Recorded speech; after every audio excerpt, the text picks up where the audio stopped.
बंधु माने भूले भी सूर्यदेव को चढ़ातु नहीं एही जल नचेत मनुष्यर आयु कम हो जाए थाए। थरे भगवान श्रीकृष्ण कहिले सूर्यदेव को एही जल चढ़ाइबा द्वारा मनुष्यर आयु कम हो जाए थाए। तो आसंतु जानिबा एही पौराणिक सत्यतार विस्तृति उपरे। तो सांग माने थरे देवर्षि नारद भगवान श्रीकृष्ण पाखक आसिले एवं तांको पचारिबाको लागिले कि हे प्रभु सूर्यदेव को जल देवार कौन महत्व अच्छी और सूर्यदेव को कहीं जल अर्पण करा जाय थाए। सूर्यदेव को जल अर्पण करने द्वारा केउं फल मिलता है तथा सूर्य को जल देवार सर्वोत्तम विधि कौन अटे। समस्त कथा सुनिबा परे भगवान श्री विष्णु कहिले हे देवर्षि आपण समग्र मानव जातिर कल्याण पाई उचित प्रश्न पचारिछन्ति। सूर्यदेवଙ୍କ उपासना अत्यंत शुभ एवं मंगलदायी अटे। प्रत्येक मनुष्य को सूर्य को जल अर्पण करने उचित। हे देवर्षि मु आपणको एक पवित्र कथा सुनाउछि जहाद्वारा आपणकर समस्त द्विधा समाप्त होइजिबो एवं आपणको आपणकर सबु प्रश्नर उत्तर मिलिजिब। जी भी एही कथाटी को श्रवण करिबो ताकु 100 वर्ष जाए सूर्यदेव को जल देवार फल प्राप्ति हेबो। सेथिपाई आपण एही कथाटी को संपूर्ण ध्यानर सह सुनंतु। बंधु माने भगवान श्रीकृष्ण सूर्यदेवଙ୍କ महिमा महत्व वर्णना करिबा पाई देवर्षि नारदଙ୍କୁ एक पवित्र कथा सुनाइबा आरंभ कले। एही कथारे सूर्य को जल देवार उचित विधि एवं अत्यंत शक्तिशाली सूर्यदेवଙ୍କ मंत्र विषय जानिबा। सेथिपाई आपण माने वीडियोटी को स्किप न करी शेष पर्यंत निश्चय देखंतु। एही कथाटी को सुनिबा मात्रे आपण मानंकु मध्य सूर्यदेव को जल देवार फल प्राप्त हेबा सहित भगवानंकर आशीर्वाद मध्य प्राप्ति हेबो। तो बंधु माने आसंतु आरंभ करिबा एही पवित्र कथाटी को। भगवान श्रीकृष्ण कहिले देवर्षि नारद प्राचीन काल रे गोटे नगरी थिला। सेही नगरी रे मनोहर नामक ब्राह्मण निजर पत्नी मायावती सह बास करुथिले। मनोहर शास्त्र ज्ञान रे पारंगम थिले किंतु से निजर ज्ञानर केबे भी सदुपयोग करुनथिले। से तांको ज्ञानर उपयोग केवल धन उपार्जन पाई ही करुथिले।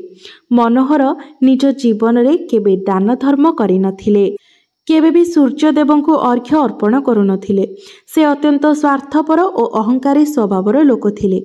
भगवान श्रीकृष्ण कहिले हे देवर्षि गोटे थर मनोहर बनरे जीवा समय तांको एक विषधर सर्प कामुड़ी देला जहाद्वारा तांकर मृत्यु होईगला। मृत्यु परे मनोहर को जमदूत जमपुर को नहीं गले। सेठारे यमराज मनोहरर पाप एवं पुण्यर मूल्यांकन कले एवं मनोहर को नर्क को पठाई देले। मनोहर अनेक वर्ष जाए नर्करे सजा भोगिला एवं तापरे प्रायश्चित करिबा पई पुणी थरे तांको मनुष्य जन्म प्राप्ति हेला। मनोहरर द्वितीय जन्म एक गरीब शूद्र घरे हेला एवं द्वितीय जन्म रे तांको अत्यंत दुख भोगिबाकू पड़िला। से सेठारे बड़ हेबा परे तांकर बापा तांकर विवाह एक गरीब युवती सहित कराई देले एवं से तार स्त्री सहित वनरे एक कुड़िया करी रहिबा पाई लागिला। विवाहर अनेक वर्ष परे भी मनोहर बा से शूद्रर कौनसी संतान हिला नहीं।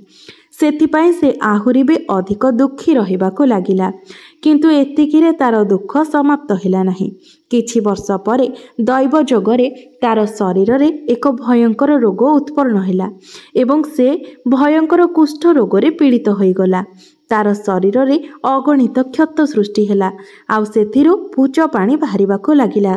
एबे सही शूद्र कौनसी काम करि पारुनथिला एवं दिन सारा घरे पड़ी रहुथिला। तार स्त्री जने पतिव्रता नारी थिला। ता स्वामींकर कुष्ठ रोग हिला परे भी से तांको स्वामी को छाड़ी चली जाई नथिले एवं निज स्वामींकर नित्य सेवा करुथिले। से तांकर स्वामी को ही परमेश्वर मानी तांकर पूजा करुथिले एवं तांकर स्वामींक पई भोजनर व्यवस्था करुथिले। सेही शूद्र बहुत थर मन भितरे चिंता करुथाए कि केउं जन्मर पाप हेतु मते कुष्ठ रोगर जंत्रणा भोगिबाकु पड़ुछि। एहिभଳି सबुबेले चिंता करी से सबुबेले निराश और उदास रहिबाकु लागिला। गोटे दिन तार घरकु जने साधु महात्मा आसिले। से शूद्रर स्त्री से साधु महात्मांकर बहुत सेवा करबाकु लागिले। जोंथिरे प्रसन्न होई से शूद्रर स्त्री को बर मागिबा पई कहिले एवं से कुष्ठ रोगीर स्त्री कहिला, हे महात्मा, मो पई मो स्वामी ही सर्वस्व अटंती, अर्थात आपणଙ୍କୁ विनती करुछि कि मो स्वामी को आपण ठीक करि दियंतु एवं पूर्व भली आपण निरोगी करि दियंतु। एहा सुनी से साधु महात्मा कहिले, एही रोग तुम स्वामी को तांकर पूर्व जन्मर कारण पई प्राप्त होईछि। एहा विधिर विधान अटे। मु एथिरे कोनोसी भी हस्तक्षेप करि पारिबि नाही। ईश्वर मनुष्य को तार पाप कर्मर दंड निश्चित रूप रे देइथांती। तेणु केही भी एथिरे बात पड़िबे नाही। किंतु मु तुमको एहार उपाय कहि पारिबि। एही रोगरु बंचिबा पई एथिपाई केवल गोटे उपाय अछि। तुमे निजर स्वामी को नहीं सूर्यदेवଙ୍କ शरण को जाओ एवं सूर्यदेवଙ୍କୁ नित्य उपासना कर। सूर्यदेवଙ୍କ कृपारु तुमर स्वामी कुष्ठ रोगरु निश्चय मुक्त होइजिबे एवं तांको कामदेव समान रूप मध्य प्राप्त होइजिब। पुणी से साधु महात्मा से स्त्री को सूर्यदेवଙ୍କ उपासनार विधि विषय मध्य कहिदेले। से विधि को जानिबा परे से कुष्ठ रोगीर स्त्री निजर स्वामी साथी मिसी संपूर्ण निष्ठा एवं श्रद्धार सहित सूर्यदेवंकर पूजा और उपासना कले एवं देखु देखु तार स्वामी किछि दिन मध्यरे संपूर्ण सुस्थ होई गले एवं से कुष्ठ रोगरु पूरापूरी मुक्ति पाई गले। एवं सूर्यदेवଙ୍କ कृपारु सुंदर रूप, बलवान शरीर तथा धन संपत्तिर प्राप्ति हेला एवं से शूद्र बहुत धनवान होई गले। भगवान श्रीकृष्ण कहिले, हे देवर्षि नारद, एबे मु तुमको सूर्यदेवଙ୍କୁ प्रसन्न करिवार विधि एवं मंत्र विषय कहूछि, जहाको करिबा द्वारा मनुष्यर सबु रोग नष्ट होई जाय थाए। से मनुष्य को उत्तम स्वास्थ्य एवं सुख समृद्धिर प्राप्ति होई थाए। प्रभु श्रीकृष्ण कहिले, हे नारद, प्रतिदिन सूर्यदेवଙ୍କୁ जल चढ़ाइबा एक एमिति नियम अटे जहा मनुष्य जीवनर बहुत बड़ परिवर्तन आनी थाए। सूर्यर शक्ति एते अलौकिक अटे कि यह बिना समग्र धरित्री माता ध्वंस विध्वंस हो जाय पारे। सूर्यदेव प्रकाश, सकारात्मक, इंद्रिय संयमता, शक्ति इत्यादि देवता अटंती। सूर्यदेवଙ୍କୁ केवल जल चढ़ाइबा द्वारा सबु संकट दूर हो जाय पारिबो। संसारर समस्त संकटर उपाय सूर्यदेवଙ୍କ पाखरे अछि। सूर्यदेवଙ୍କ उपासना करिबा द्वारा आत्मा शुद्ध होइथाए एवं मनोबल दृढ़ रही थाए। सूर्योदय समय सूर्यंकर किरण रे वातावरण पवित्र और सकारात्मक हो जाय थाए। जदि प्रतिदिन स्नान करी सूर्यदेवଙ୍କୁ मंत्र उच्चारण करी जल चढ़ा जाए तेबे एहार अनेक शुभ फल प्राप्ति होइथाए।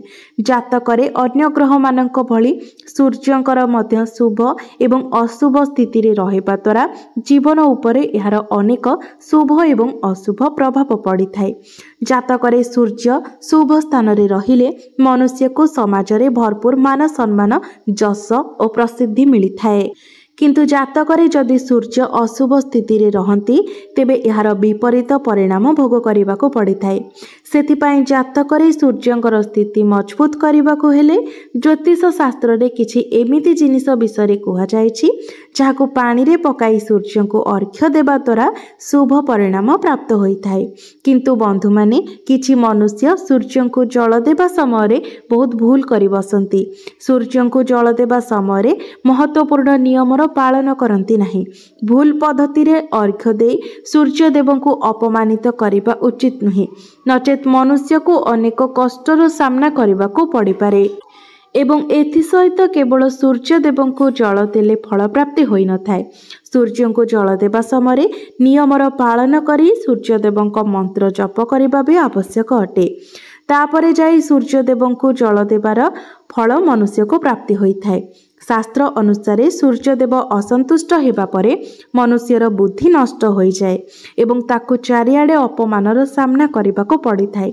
एही व्यक्तिंक आखिरे रश्मि दुर्बल हेबार संभावना रही थाए एवं ताको उच्चिष्ट भोजन मध्य प्राप्त होई थाए। फलस्वरूप व्यक्तिर विद्या नष्ट हो जाए थाए, तांकर स्मरण शक्ति दुर्बल हो जाए थाए। पिता पुत्र मध्यरे अकारण रे विवाद हेबाको लागि थाए। ସୂର୍ଯ୍ୟଦେବ କ୍ରୋଧିତ ହେଲେ ସେ ବ୍ୟକ୍ତି ଉପରେ ଖରାପ ଦୋଷ ଲାଗିଥାଏ ଏବଂ ତା ହାତରେ ଅଜାଣତରେ ବହୁତ ଭୁଲ ହୋଇଯାଇଥାଏ। ସେଥିପାଇଁ ସେ ବ୍ୟକ୍ତି ଅନିଷ୍ଟ କାର୍ଯ୍ୟ କରି ସୂର୍ଯ୍ୟଦେବଙ୍କୁ କ୍ରୋଧିତ କରିବା ଉଚିତ ନୁହେଁ। ଭଗବାନ ଶ୍ରୀକୃଷ୍ଣ କହିଲେ, ହେ ଦେବର୍ଷି ନାରଦ, ସର୍ବପ୍ରଥମେ ସୂର୍ଯ୍ୟଦେବଙ୍କୁ ଅର୍ଘ୍ୟ ଦେବାର ଅର୍ଥ ବିଷୟରେ କହୁଛି। ସୂର୍ଯ୍ୟଙ୍କୁ ଅର୍ଘ୍ୟ ଦେବାର ତାତ୍ପର୍ଯ୍ୟ ଏହା ଯେ ସୂର୍ଯ୍ୟଦେବଙ୍କୁ ଭକ୍ତି ଭାବରେ ଜଳ ଅର୍ପଣ କରିବା। ଏହି ଜଳକୁ ଦୁଇ ହାତରେ ଆଞ୍ଜୁଳି ନେଇ କିମ୍ବା ତମ୍ବା ପାତ୍ରରେ ଶୁଦ୍ଧ ଜଳ ଭରି ସୂର୍ଯ୍ୟଦେବଙ୍କୁ ସମର୍ପିତ କରନ୍ତୁ। କିନ୍ତୁ ଧ୍ୟାନ ରଖନ୍ତୁ କି ଯଦି ଆପଣ ହାତରେ ଆଞ୍ଜୁଳି ବନାଇ ସୂର୍ଯ୍ୟଦେବଙ୍କୁ ଜଳ ଦେଉଛନ୍ତି ତେବେ ହାତର ତର୍ଜନୀ ଆଙ୍ଗୁଳିକୁ ଖୋଲିକି ରଖନ୍ତୁ। ଯଦି ଆମେ ତର୍ଜନୀ ଏବଂ ଆଙ୍ଗୁଠିକୁ ଯୋଡ଼ିକି ରଖିବା ତେବେ ଏହାକୁ ରାକ୍ଷସୀ ମୁଦ୍ରା କୁହାଯାଏ ଏବଂ ଏହି ମୁଦ୍ରାରେ ସୂର୍ଯ୍ୟଙ୍କୁ ଅର୍ଘ୍ୟ ଦେବା ଅଶୁଭ ମାନାଯାଇଥାଏ। ଏବଂ ଯଦି ଆପଣ ପାତ୍ରରେ ଜଳ ଭରି ସୂର୍ଯ୍ୟଙ୍କୁ ଅର୍ଘ୍ୟ ଦେଉଛନ୍ତି ତେବେ ସେହି ହାତରେ ଦୁଇ ଆଙ୍ଗୁଳି ଯେପରି ସ୍ପର୍ଶ ନ କରେ ଏହା ଧ୍ୟାନ ରଖନ୍ତୁ କି ଅର୍ଘ୍ୟ ଦେବା ସମୟରେ ନିଜର ଦୁଇ ହାତକୁ ଉପରକୁ ଉଠାଇ ଧରନ୍ତୁ ଏବଂ ମୁଣ୍ଡ ତଳକୁ କରି ରଖନ୍ତୁ। ସୂର୍ଯ୍ୟଙ୍କୁ ଅର୍ଘ୍ୟ ସର୍ବଦା ସୂର୍ଯ୍ୟୋଦୟ ସମୟରେ ଦେବା ଉଚିତ। ଉଦୟ ହେବା ସୂର୍ଯ୍ୟଙ୍କର ଉପାସନା କରିବା ମଧ୍ୟ ଶୁଭ ହୋଇଥାଏ। ସୂର୍ଯ୍ୟୋଦୟର 2 ଘଣ୍ଟା ପରେ ଅର୍ଘ୍ୟ ଦେବାର କୌଣସି ମୂଲ୍ୟ ରହିନଥାଏ। ଯଦି କୌଣସି କାରଣବଶତଃ ଆପଣ ଅର୍ଘ୍ୟ ଦେଇପାରିନାହାନ୍ତି ତାହେଲେ 3 ଥର ଅର୍ଘ୍ୟ ଦେବା ଜାଗାରେ ଆପଣ 4 ଥର ଅର୍ଘ୍ୟ ଦିଅନ୍ତୁ ଏବଂ ସୂର୍ଯ୍ୟଦେବଙ୍କୁ କ୍ଷମା ମାଗି ନିଅନ୍ତୁ। ଏପରି କରିବା ଦ୍ୱାରା ଦୋଷ କମ୍ ହୋଇଯାଇଥାଏ। ସୂର୍ଯ୍ୟଙ୍କୁ ଜଳ ପାତ୍ରରେ ଦେବା ଉଚିତ। ତମ୍ବା ସୂର୍ଯ୍ୟଦେବଙ୍କର ପ୍ରିୟ ବୋଲି ମାନାଯାଇଥାଏ। ସେଥିପାଇଁ ସୂର୍ଯ୍ୟଦେବଙ୍କୁ ତମ୍ବା ପାତ୍ରରେ ଜଳ ଦେବାର ବିଧି ରହିଛି। ଅନ୍ୟ ଧାତୁରେ ତିଆରି କୌଣସି ପାତ୍ରରେ ସୂର୍ଯ୍ୟଙ୍କୁ ଜଳ ଦେବାର କୌଣସି ଶୁଭ ଫଳ ଆପଣଙ୍କୁ ପ୍ରାପ୍ତି ହୋଇନଥାଏ। ପରମାତ୍ମା ସୂର୍ଯ୍ୟଙ୍କୁ ଜଗତରେ ପ୍ରକାଶ କରିବା ପାଇଁ, ସଞ୍ଚାଳନ କରିବା ପାଇଁ, ନିଜର ତେଜରେ ଶରୀରରେ ଜ୍ୟୋତି ପ୍ରଦାନ କରିବା ତଥା ଅର୍ଣ୍ଣପାଚନ କରିବାର କାର୍ଯ୍ୟ ପ୍ରଦାନ କରିଛନ୍ତି। ଏହି କାରଣରୁ ତମ୍ବା ପାତ୍ରରେ ରଖିଥିବା ଜଳକୁ ପିଇବା ଦ୍ୱାରା ବ୍ୟକ୍ତିକୁ ପେଟ ରୋଗରୁ ମୁକ୍ତି ମିଳିଥାଏ।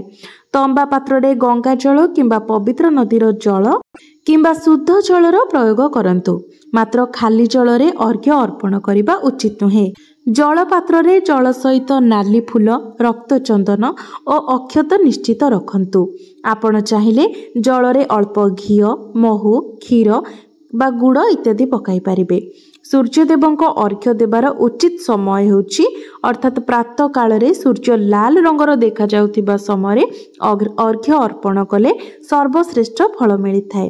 ଯଦି କୌଣସି ମନୁଷ୍ୟ ସୂର୍ଯ୍ୟଦେବଙ୍କୁ ଅର୍ଘ୍ୟ ଦେବାର ସଂକଳ୍ପ ନେଇଥାଏ ତେବେ ତାକୁ କେବେ ବି ଭାଙ୍ଗିବା ଉଚିତ ନୁହେଁ। ଏମିତି କରିବା ଦ୍ୱାରା ସୂର୍ଯ୍ୟଦେବ ଅସନ୍ତୁଷ୍ଟ ହୋଇଯାଇଥାନ୍ତି। ବନ୍ଧୁମାନେ, ଭଗବାନ ଶ୍ରୀକୃଷ୍ଣ ସୂର୍ଯ୍ୟଦେବଙ୍କୁ ଜଳ ଦେବାର ମନ୍ତ୍ର ବିଷୟରେ କହିଲେ, ଯାହାର ଉଚ୍ଚାରଣ ନିଶ୍ଚିତ ଭାବରେ କରିବା ଉଚିତ। ସେ ମନ୍ତ୍ର ଏହି ପ୍ରକାରର ଅଟେ, ଓಂ ଘୃଣୀ ସୂର୍ଯ୍ୟାୟ ନମଃ। ଏହି ମନ୍ତ୍ରକୁ ଜପ କରି ସୂର୍ଯ୍ୟଙ୍କୁ ଜଳ ଅର୍ପଣ କରିବା ଉଚିତ। ଏପରି କରିବା ଦ୍ୱାରା ଦାରିଦ୍ର୍ୟତାର ଅନ୍ତ ହୋଇଥାଏ ଏବଂ ସେହି ବ୍ୟକ୍ତିକୁ ସୁଖ ସମୃଦ୍ଧି ପ୍ରାପ୍ତି ହୋଇଥାଏ। ପ୍ରଭୁ ଶ୍ରୀକୃଷ୍ଣ କହିଲେ, ହେ ଦେବର୍ଷି ନାରଦ, ସୂର୍ଯ୍ୟଦେବଙ୍କର ମହିମା ଅପରମ୍ପାର ଅଟେ ଏବଂ ପ୍ରତିଦିନ ସମସ୍ତ ମନୁଷ୍ୟ ତାଙ୍କୁ କୃତଜ୍ଞତା ଦେବା ଉଚିତ। କିନ୍ତୁ ମୁଖ୍ୟ ରୂପରେ ରବିବାରଟିକୁ ସୂର୍ଯ୍ୟଦେବଙ୍କର ଦିନ ବୋଲି ମାନାଯାଇଥାଏ। ସେଥିପାଇଁ ଜାତକରେ ସୂର୍ଯ୍ୟ ଦୋଷ ଦୂର କରିବା ପାଇଁ ରବିବାର ଦିନ ବିଶେଷ ରୂପରେ ସୂର୍ଯ୍ୟ ଦେବତାଙ୍କ ପାଇଁ ଉପାସନା କରିବା ଉଚିତ ଏବଂ ସୂର୍ଯ୍ୟଙ୍କ ସହିତ ଜଡ଼ିତ ବସ୍ତୁର ଦାନ କରିବା ଉଚିତ, ଯଥା ତମ୍ବା, ଗହମ, ଗୁଡ଼, ଚନ୍ଦନ କିମ୍ବା ହଳଦିଆ ରଙ୍ଗର ବସ୍ତ୍ର ଇତ୍ୟାଦି। ଏହି ବସ୍ତୁକୁ ରବିବାର ଦିନ ଦାନ କରିବା ଦ୍ୱାରା ବ୍ୟକ୍ତିର ସବୁ ଦୁଃଖର ଅନ୍ତ ହୋଇଥାଏ। ଯଦି ବ୍ୟକ୍ତି ଅସୁସ୍ଥ ଅଛି କିମ୍ବା ଘରେ କିଛି ସୂତକ ଅଛି କିମ୍ବା ଅନ୍ୟ କୌଣସି ସମସ୍ୟା ଅଛି ଯେଉଁ କାରଣ ପାଇଁ ସୂର୍ଯ୍ୟଦେବଙ୍କୁ ଅର୍ଘ୍ୟ ଦେଇପାରୁନାହାନ୍ତି, ସେଥିପାଇଁ ଶାସ୍ତ୍ରରେ ମାନସ ପୂଜାର ବ୍ୟବସ୍ଥା କରାଯାଇଛି। ଅର୍ଥାତ୍ ନିଜର ମନ ଭିତରେ ହିଁ ସୂର୍ଯ୍ୟଦେବଙ୍କୁ ଅର୍ଘ୍ୟ ଦେଇପାରିବେ ଏବଂ ଯଦି କୌଣସି କାରଣବଶତଃ ସୂର୍ଯ୍ୟଦେବ ଦେଖାଯାଉନାହାନ୍ତି ତେବେ ପୂର୍ବ ଦିଗ ଆଡ଼କୁ ମୁହଁ କରି ଅର୍ଘ୍ୟ ଦେଇପାରିବେ। କେବେ ବି ସୂର୍ଯ୍ୟଦେବଙ୍କୁ ଅର୍ଘ୍ୟ ଦେବାର ସଂକଳ୍ପ ଛାଡ଼ନ୍ତୁ ନାହିଁ। ତ ବନ୍ଧୁମାନେ, ଏହିଭଳି ଭାବରେ ଭଗବାନ ଶ୍ରୀକୃଷ୍ଣ ଦେବର୍ଷି ନାରଦଙ୍କୁ ସୂର୍ଯ୍ୟଦେବଙ୍କୁ ଅର୍ଘ୍ୟ ଦେବାର ବିଧି ଓ ସୂର୍ଯ୍ୟଦେବଙ୍କୁ ଅର୍ଘ୍ୟ ଦେବାର ମନ୍ତ୍ର ବିଷୟରେ ସମ୍ପୂର୍ଣ୍ଣ ରୂପରେ ବୁଝାଇଦେଲେ। तो बंधु मैंने आपण मानक जदि मोर यही भिडटी भल लगी थाए तेबे भिडटी को लाइक करी चैनल टी को सब्सक्राइब करदेवे एवं कमेंट बॉक्स रे ओम सूर्याय नमः निश्चय लिखिबे।